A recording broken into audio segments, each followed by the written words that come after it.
Isa ka ba sa mga nakaranas ng mga kabiguan sa iba't ibang aspeto sa buhay?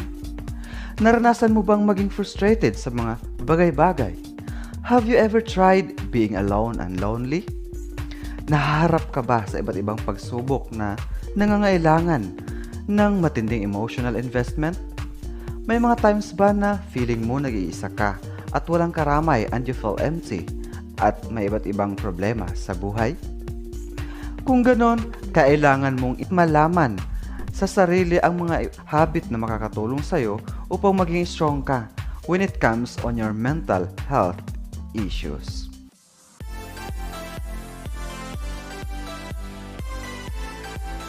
Narito ang mga bagay o habit na makakatulong sa atin upang tumibay tayo when it comes on our mental health issues. Mga bagay na para maging mentally strong tayo. Una, huwag pilitin. May mga bagay kasi na hindi natin kontrolado. Kaya, huwag mong hayaan na ma-frustrate ka sa mga bagay na alam mong hindi mo naman kontrolado. Hindi masamang maging perfectionist.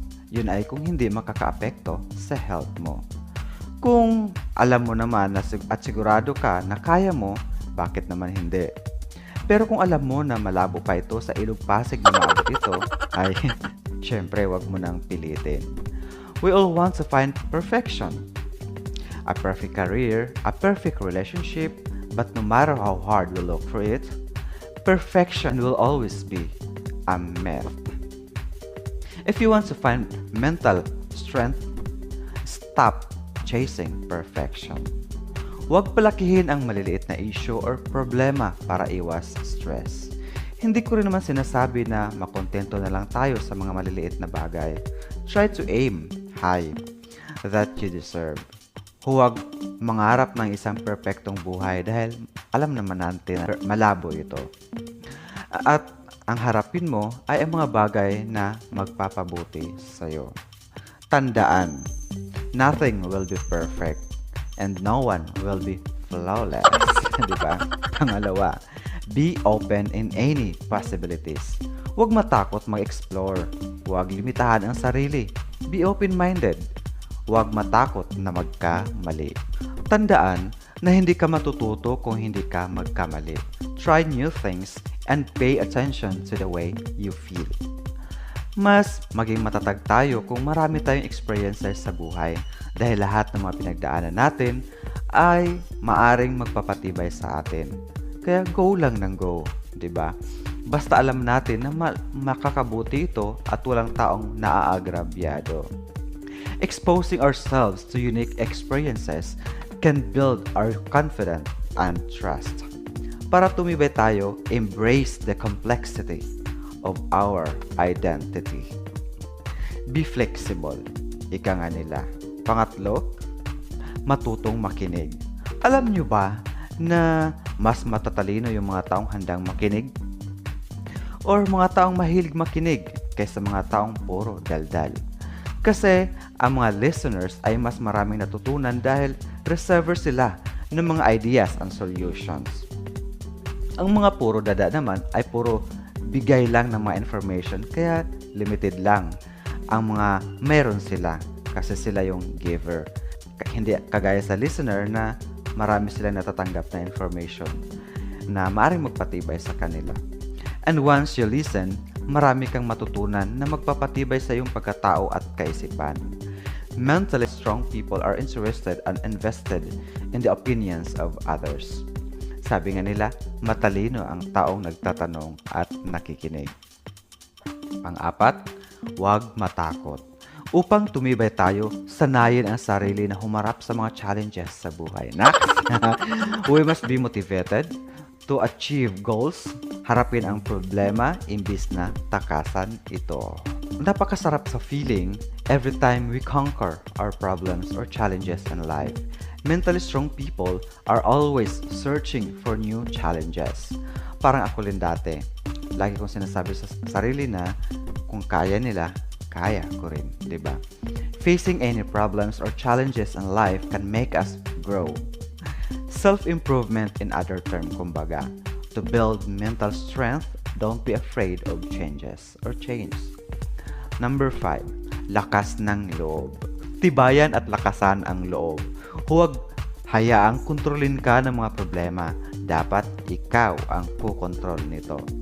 If you want to be mentally strong, you need to be in control of your life.